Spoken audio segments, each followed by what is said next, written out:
So ಆಕ್ನಿ prone skin ಇದ್ರೆ ನೀವು use ಮಾಡಬೇಕಾಗಿರುವಂತ products ಯಾವುದೇ ಇರಲಿ ಅದರಲ್ಲಿ ಈ 4 ಐಟಮ್ಸ್ ಇದೆಯಾ ಅನ್ನೋದನ್ನ ನೋಡ್ಕೊಳ್ಳಿ. ಒಂದು ಬಂದು ನಯಾಸಿನಮೈಡ್, ಒಂದು salicylic acid and vitamin C, kojic acid. So ಈ 4 ಕಾಂಪೋನೆಂಟ್ಸ್ ಇರುವಂತದ್ದು ಯಾವುದೇ ರೀತಿ ಪ್ರಾಡಕ್ಟ್ ನ ಆಕ್ನಿ ಪ್ರಾನ್ ಸ್ಕಿನ್ ಇರೋರು ಯೂಸ್ ಮಾಡಬಹುದು. ಸೊ ಇದನ್ನ ಯೂಸ್ ಮಾಡೋದ್ರಿಂದಾನೇ ನಿಮ್ಮ ಆಕ್ನಿ ಕಾಸಿಂಗ್ ಬ್ಯಾಕ್ಟೀರಿಯಾಸ್ ಕಡಿಮೆ ಆಗಿ ಪಿಗ್ಮೆಂಟೇಷನ್ ಎಲ್ಲ ಕ್ಲಿಯರ್ ಆಗಿ ಫೇಸ್ ಕ್ಲಿಯರ್ ಆಗೋದಕ್ಕೆ ಹೆಲ್ಪ್ ಮಾಡುತ್ತೆ. ಸೊ ಈ ವಿಡಿಯೋದಲ್ಲಿ ಈ 4 ಕಾಂಪೋನೆಂಟ್ಸ್ ಇರುವಂತ ಆಕ್ನಿ ಪ್ರಾನ್ ಸ್ಕಿನ್ ಯೂಸ್ ಆಗುವಂತ ಕೆಲವೊಂದಷ್ಟು ಸ್ಕಿನ್ ಕೇರ್ ಪ್ರಾಡಕ್ಟ್ಸ್ ಅನ್ನ ತೋರಿಸ್ತಿದ್ದೀನಿ. ಸೊ ಈ ವಿಡಿಯೋನ ಎಂಡ್ ನೋಡಿ ಸ್ಟಾರ್ಟ್ ಲೈಕ್ ಮಾಡಿ, ಶೇರ್ ಮಾಡಿ, ಹಾಗೆ ಸಬ್ಸ್ಕ್ರೈಬ್ ಮಾಡಿ.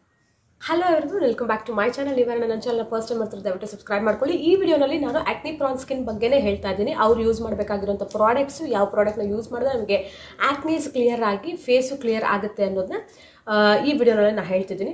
ಸೊ ಟ್ರೈ ಮಾಡಿ, ಈ ವಿಡಿಯೋನ ಕೊನೆವರೆಗೂ ನೋಡಿ. ಸೊ ಇಷ್ಟ ಆದರೆ ಲೈಕ್ ಮಾಡಿ, ಶೇರ್ ಮಾಡಿ, ಹಾಗೆ ಸಬ್ಸ್ಕ್ರೈಬ್ ಮಾಡ್ಕೊಳ್ಳಿ. ಸೊ ಈ ವಿಡಿಯೋನಲ್ಲಿ ನಾನು ಕೆಲವೊಂದಷ್ಟು ಕಾಂಪೋನೆಂಟ್ಸ್ ಬಗ್ಗೆ ಹೇಳ್ತೀನಿ, ಹಾಗೆ ಅದನ್ನು ಇನ್ಕ್ಲೂಡ್ ಆಗಿರುವಂಥ ಕೆಲವೊಂದಷ್ಟು ಪ್ರಾಡಕ್ಟ್ಸ್ನ ತೋರಿಸ್ತಾ ಇದ್ದೀನಿ. ಸೊ ನಿಮಗೆ ಹೆಲ್ಪ್ಫುಲ್ ಆಗುತ್ತೆ ಅಂತ ಅನ್ಕೊಂಡಿದ್ದೀನಿ. ಬನ್ನಿ ವಿಡಿಯೋಗೆ ಹೋಗೋಣ. ಈಗ ನಮಗೆ ಆಕ್ನಿ ಯಾವ ತರ ಬರುತ್ತೆ? ಒಂದು ಹಾರ್ಮೋನಲ್ ಇಂಬ್ಯಾಲೆನ್ಸ್ ಆಗಿರ್ಬೋದು, ಇಲ್ಲ ಅಂತಂದ್ರೆ ಎಕ್ಸೆಸ್ ಆಫ್ ಆಯಿಲ್ ಪ್ರೊಡಕ್ಷನ್ ಆಗಿರ್ಬೋದು ಸ್ಕಿನ್ ಅಲ್ಲಿ, ಇಲ್ಲ dust any kind of allergic reactions ಆಗಿರ್ಬೋದು. ಸೊ ಇದೆಲ್ಲ ನಮ್ಮ ಬಾಡಿನಲ್ಲಿ ಆಗುವಂಥ ಆಕ್ನೀಸ್ಗೆ ರೀಸನ್ಸ್ ಅಲ್ವಾ? ಸೊ ಫೇಸ್ ಅಲ್ಲಿ ಕೂಡ oil, excess of oil production ಆಗೋದ್ರಿಂದ ನಮ್ಮ any kind of acne prone ಸ್ಕಿನ್ಗೆ ಈ 4 ಕಾಂಪೋನೆಂಟ್ಸ್ ಇದ್ರೆ ಅದು ನಿಮ್ಮ ಸ್ಕಿನ್ಗೆ ವೆರಿ ಯೂಸ್ಫುಲ್ ಆಗಿರುತ್ತೆ. ಸೊ ಆ 4 ಕಾಂಪೋನೆಂಟ್ಸ್ ಯಾವುದು? ಆ 4 ಕಾಂಪೋನೆಂಟ್ಸ್ ಇನ್ಕ್ಲೂಡ್ ಆಗಿರುವಂಥ ಕೆಲವು ಪ್ರಾಡಕ್ಟ್ಸ್ ನಾನು ಇಲ್ಲಿ ಲಿಸ್ಟ್ ಮಾಡ್ತಾ ಬರ್ತೀನಿ. ಸೊ ಒಂದ್ಸಲಿ ಟ್ರೈ ಮಾಡಿ, ಖಂಡಿತ ನಿಮಗೆ ಒಳ್ಳೆ ರಿಸಲ್ಟ್ಸ್ ಬರುತ್ತೆ. So the first component is niacinamide and second one is salicylic acid, vitamin C and kojic acid. So niacinamide ಏನು ಮಾಡುತ್ತೆ? ಆಕ್ನಿ ಆಗಿದ್ರೆ ಆಕ್ನಿ ಮಾರ್ಕ್ಸ್ ಬಂದು ಹೊರಟೋಗಿರುತ್ತಲ್ಲ, ಸೊ ಆಕ್ನಿ ಮಾರ್ಕ್ಸ್ ಆಗಿರ್ಬೋದು, ಇಲ್ಲ ಹೈಪರ್ ಪಿಗ್ಮೆಂಟೇಷನ್ ಆಗಿರ್ಬೋದು, ಆಕ್ನಿಯಿಂದ ಕಾಸ್ ಆಗುವಂಥ ಡಾರ್ಕ್ ಸ್ಪಾಟ್ಸ್ನ ಕಡಿಮೆ ಮಾಡುತ್ತೆ. ಕೋಜಿಕ್ ಆಸಿಡ್ ಬಂದು ಆಕ್ನಿ ಕಾಸಿಂಗ್ ಬ್ಯಾಕ್ಟೀರಿಯಲ್ ಇನ್ಫೆಕ್ಷನ್ಸ್ನ ಕಡಿಮೆ ಮಾಡುತ್ತೆ. Acne causing any kind of ಬ್ಯಾಕ್ಟೀರಿಯಾನ, ಡಾರ್ಕ್ ಸ್ಪಾಟ್ಸ್ನ, ಹೈಪರ್ ಪಿಗ್ಮೆಂಟೇಷನ್ನ ಕಡಿಮೆ ಮಾಡುತ್ತೆ. ಕೋಜಿಕ್ ಆಸಿಡ್ ಬಂದು ಆಕ್ನಿ ಕಾಸಿಂಗ್ ಬ್ಯಾಕ್ಟೀರಿಯಲ್ ಇನ್ಫೆಕ್ಷನ್ಸ್ನ ಕಡಿಮೆ ಮಾಡುತ್ತೆ. ಸೊ ಆಕ್ನಿ ಕಾಸ್ ಯಾವುದಕ್ಕೆ ಆಗ್ತಿದೆ ಆ ಬ್ಯಾಕ್ಟೀರಿಯಾಸ್ನ ವಾಯ್ಡ್ ಮಾಡುತ್ತೆ. ಆ್ಯಂಡ್ ವಿಟಮಿನ್ ಸಿ ಬಂದು ನಿಮ್ಮ ಸ್ಕಿನ್ನ ಗ್ಲೋ ಬರೋದಕ್ಕೆ, ಹಾಗೆ ನಿಮ್ಮ ಸ್ಕಿನ್ ಸ್ವಲ್ಪ ಬ್ರೈಟ್ ಆಗೋದಕ್ಕೆ ಯೂಸ್ ಮಾಡುತ್ತೆ. ಸ್ಯಾಲಿಸಿಲಿಕ್ ಆಸಿಡ್ ಬಂದು ಕಂಪ್ಲೀಟ್ ಆಗಿ ಆಕ್ನಿನ ಹಾಗೆ ಆಕ್ನಿ ಕಾಸಿಂಗ್ ಬ್ಯಾಕ್ಟೀರಿಯಲ್ ಇನ್ಫೆಕ್ಷನ್ಸ್ನ ಎಲ್ಲದನ್ನು ಅವಾಯ್ಡ್ ಮಾಡಿ ಹೈಪರ್ ಪಿಗ್ಮೆಂಟೇಷನ್ನ ಕಡಿಮೆ ಮಾಡಿ ನಿಮಗೆ ಕಂಪ್ಲೀಟ್ ಆಗಿ ಕ್ಲಿಯರ್ ಸ್ಕಿನ್ ಆಗೋದಕ್ಕೆ ಹೆಲ್ಪ್ ಮಾಡುತ್ತೆ.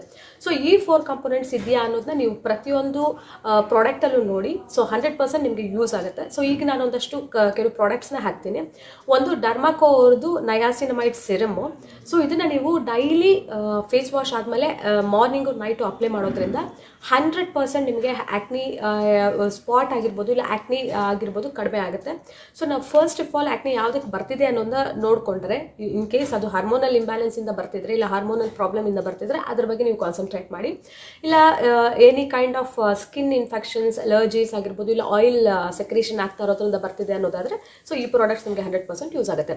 ಸೊ ನಯಾಸಿನಮೈಡ್ ಇರುವಂಥ ಯಾವುದೇ ರೀತಿ ಫೇಸ್ ಸೀರಮ್ನ ನೀವು 100% ಯೂಸ್ ಮಾಡಬೇಕು. ಅದರಿಂದ ನಿಮ್ಮ ಆಕ್ನಿ ಕಾಸಿಂಗ್ ಬ್ಯಾಕ್ಟೀರಿಯಾನ ಕಡಿಮೆ ಮಾಡಿ, ಹೈಪರ್ ಪಿಗ್ಮೆಂಟೇಷನ್ನ ಕಡಿಮೆ ಮಾಡಿ, ಆಯಿಲ್ ಸೆಕ್ರೇಷನ್ ಕಡಿಮೆ ಮಾಡಿ ನಿಮಗೆ ಆಕ್ನಿ ಆಗೋದನ್ನ ತಡೆಯುತ್ತೆ. ಹಾಗೆ ಸ್ಪಾಟ್ಸ್ನ ಕೂಡ ಕಡಿಮೆ ಮಾಡುತ್ತೆ. ಆ್ಯಂಡ್ ಸ್ಯಾಲಿಸಿಲಿಕ್ ಆಸಿಡ್ ಇರುವಂಥ ಫೇಸ್ ವಾಶ್ ಆಗಿರ್ಬೋದು, ಸ್ಯಾಲಿಸಿಲಿಕ್ ಆಸಿಡ್ ಇರುವಂಥ ಕೆಲವೊಂದು ಫೇಸ್ ಕ್ರೀಮ್ಸ್ ಆಗಿರ್ಬೋದು ಯೂಸ್ ಮಾಡೋದ್ರಿಂದ ಆಕ್ನಿ ಬರೋದನ್ನೇ ಅದು ಅವಾಯ್ಡ್ ಮಾಡುತ್ತೆ. ಓಕೆ, ನಿಮ್ಮ ಸ್ಕಿನ್ ಒಳಗಡೆಯಿಂದಾನೇ ಕ್ಲಿಯರ್ ಆಗ್ತಾ ಬರೋದಕ್ಕೆ ಸ್ಟಾರ್ಟ್ ಮಾಡುತ್ತೆ. 100% ಸೆರಮ್ನ ಯೂಸ್ ಮಾಡಿ. ಸೆರಮ್ ಇಂದಾನೆ ನಿಮಗೆ ಒಂದು 50% ನಿಮಗೆ ಆಕ್ನಿ ಕಾಸಿಂಗ್ ಕಡಿಮೆ ಆಗುತ್ತೆ, ಆಕ್ನಿ ಬರೋದು ಕಡಿಮೆ ಆಗುತ್ತೆ, ಆಕ್ನಿ ಇರೋದು ಸಹ ಕಡಿಮೆ ಆಗ್ತಾ ಬರುತ್ತೆ. ಆ್ಯಂಡ್ ಅದಾದ್ಮೇಲೆ ನಾನು ಇಲ್ಲೊಂದು 3 ಮಾಯಿಶ್ಚರೈಸರ್ಸ್ನ ತೋರಿಸ್ತಾ ಇದ್ದೀನಲ್ಲ, ಇದರಲ್ಲಿ ಯಾವುದನ್ನ ಅಪ್ಲೈ ಮಾಡಿ. ಡೈಲಿ ಅಪ್ಲೈ ಮಾಡೋದ್ರಿಂದ ಜಾಸ್ತಿ ಎಕ್ಸ್ಫೋಲಿಯೇಟ್ ಮಾಡೋದಕ್ಕೆ ಹೋಗ್ಬಿಡಿ ಸ್ಕಿನ್ನ. ಆ್ಯಂಡ್ ಬಿಸಿಲಿಗೆ ಹೋಗ್ಬೇಕಾದ್ರೆ 100% ಸನ್ಸ್ಕ್ರೀನ್ ಅಪ್ಲೈ ಮಾಡ್ಕೊಳ್ಳಿ.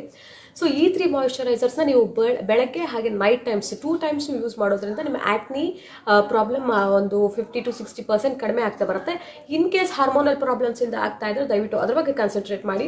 ಹೆಲ್ತ್ಗೆ ಒಳ್ಳೆ ಫುಡ್ ಮುಖ್ಯ. ಸೊ ಹಾಗೆ ಎಷ್ಟು ವಾಟರ್ ಕುಡಿತೀವೋ ಅಷ್ಟು ನಮ್ಮ ಸ್ಕಿನ್ ಗ್ಲೋ ಆಗೋದಕ್ಕೆ ಸ್ಟಾರ್ಟ್ ಮಾಡುತ್ತೆ. ಸೊ ಕಂಪ್ಲೀಟ್ಲಿ ಲಿಕ್ವಿಡ್ನ ಕೂಡ ನೀವು ಸ್ಟಾರ್ಟ್ ಮಾಡಿ, ವಾಟರ್ನ ಕುಡೀರಿ.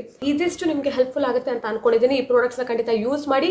ಇದು ಅಲ್ಲದೆ ನೀವು ಬೇರೆ ಯಾವುದೇ ಪ್ರಾಡಕ್ಟ್ ತಗೊಂಡ್ರೂ ನೀವು ಈ ಕಾಂಪೋನೆಂಟ್ಸ್ ಇದೆಯಾ ಅನ್ನೋದನ್ನ ಚೆಕ್ ಮಾಡ್ಕೊಳ್ಳಿ. ಸೊ ಇದು ನಿಮ್ಮ ಆಕ್ನಿ ಪ್ರಾನ್ ಸ್ಕಿನ್ಗೆ, especially acne prone skin and oily ಸ್ಕಿನ್ಗೆ ಸಹ ಇದು ಯೂಸ್ ಆಗುತ್ತೆ. ಸೊ ಆಯಿಲಿ ಯಾವಾಗ ಪ್ರೊಡಕ್ಷನ್ ಕಡಿಮೆ ಆಗುತ್ತೋ ಅವಾಗ ಆಕ್ನಿ ಸಹ ಕಡಿಮೆ ಆಗ್ತಾ ಬರುತ್ತೆ.